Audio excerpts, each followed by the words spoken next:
folks, this is Wonderfound back with another build video. For this one I wanted to do something a bit more complicated, a bit more new, and I'm going to show a bit more of the process. Okay, so I've got a basic Delta here, doing a scan to start with, 25 kilometers, Mark 5.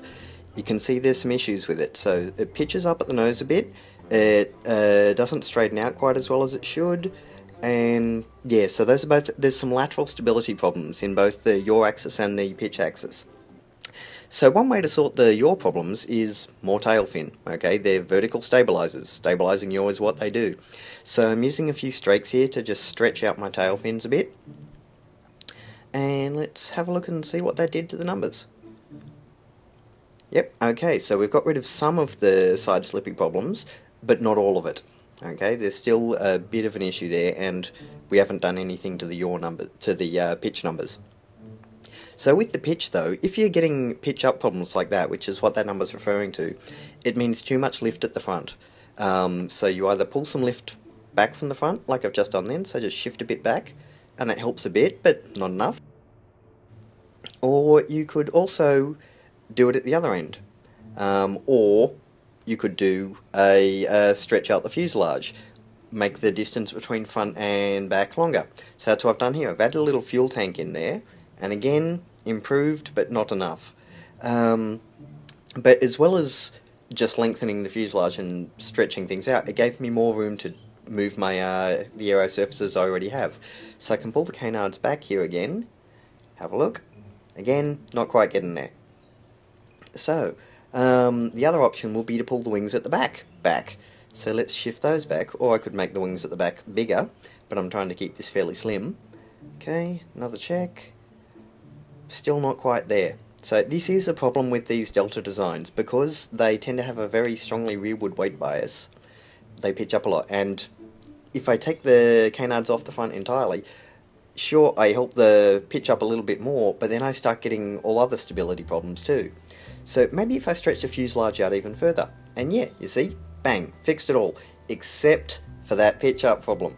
But at least I've got enough vertical stabilizer now. It's not going to flip sideways, but it may climb at high altitude. But you see, at a lower altitude where the air is thicker, that red turns to green because the horizontal stabilizers, the tail, which is the wings in this sort of design, has more grip. But it's a space plane, we're going to space, we're going to have to get through 25 kilometers eventually, and even if we try to get really fast before we get there, there's still going to be that little bit of stability problem. So, what else could we do? Maybe we could change to smaller canards at the front, instead of just moving them around, change what they are. So I've gone from the big standard canards to the smaller AVR8 winglets, pulling the mass down, turning them just to pitch controllers. Again, almost, but not quite. So, we could move these ones as well. And we've got the nice long fuselage now, plenty of room to pull it back. So, let's have a look. Still not good, and again, once we get enough lift away from the front, we start running into other stability problems. Everything in airframe design is a compromise. It's about finding a sweet spot where you can fix one thing without messing up everything else. So what else we might do? A bit of dihedral on the tail fins. As soon as you knock your tail fins off vertical, they start acting as wings. So we've effectively given ourselves a bit more wing at the back and up high.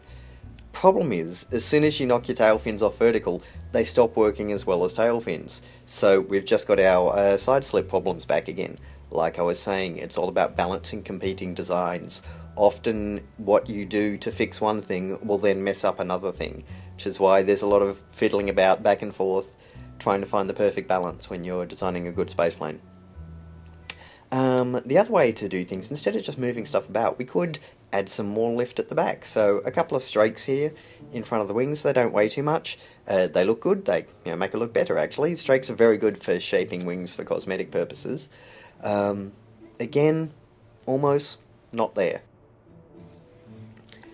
So, well, we'll forget that for now, because I've got some more things to do to the aircraft, and it's no point spending a lot of time getting the airframe exactly perfect before I get all the equipment in, because changing the weight balance is going to change how everything else behaves as well, and I'm about to change the weight balance quite a lot by doing this. This is not going to be just a spaceplane, it's also going to be a VTOL. So what I've got here is a cubic octagonal strut with a basic jet mounted on top of it in a downwards facing cargo bay. I'll flip the plane over to make it easier to work on. But back the other way, if we look at RCS build aid here, okay, we've got some torque problems because they're not centered right, and also the thrust weight ratio, only 1.16. That's technically enough to get us off the ground, but it would struggle and you wouldn't have any spare for emergencies. If we added a third jet in, there wouldn't be any more room in the cargo bay. But what I can do is stretch out the cargo bay a bit further. That gives us room for the third jet. And also, remember what happened last time we extended the fuselage? We're doing it a bit more. So, we've already got enough lateral stability from the tail fins and things. But by getting a bit of excess lateral stability here, then we can use the...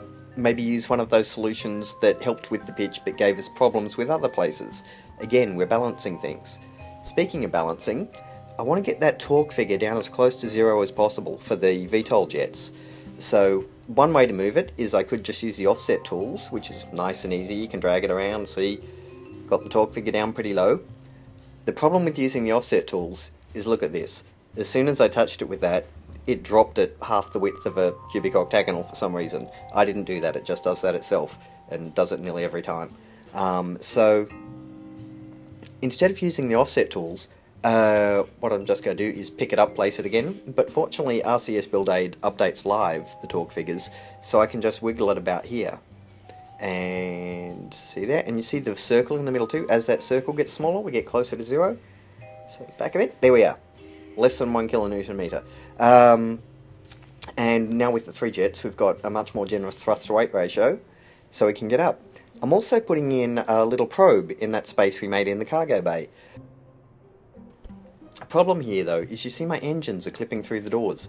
You really don't want clipping in your cargo bays. It can cause very bad Kraken style things to happen. So I'm just going to pull the engines in here, but then pull them out that way. So yeah, it all looks fine. We've got the jets sticking out of their fuel tank, as they should be. That doesn't look particularly, cheaty to me. So, all good. Also for VTOL, Verners. Okay, Verners not just for stability assistance, but also as a way to give a quick boost to the strength of your VTOL, just as you're landing, or just as you're trying not to hit that building, or etc. Having some instant thrust rockets is good for making up for the limitations of the jets. Anyway, the airframe still isn't quite perfect, but I'm actually going to leave it like this because I want to demonstrate some of the things that go wrong when you have those problems and how to fix them. So yeah, we'll get back in the next video with a flight test. I'll see you all then. Bye.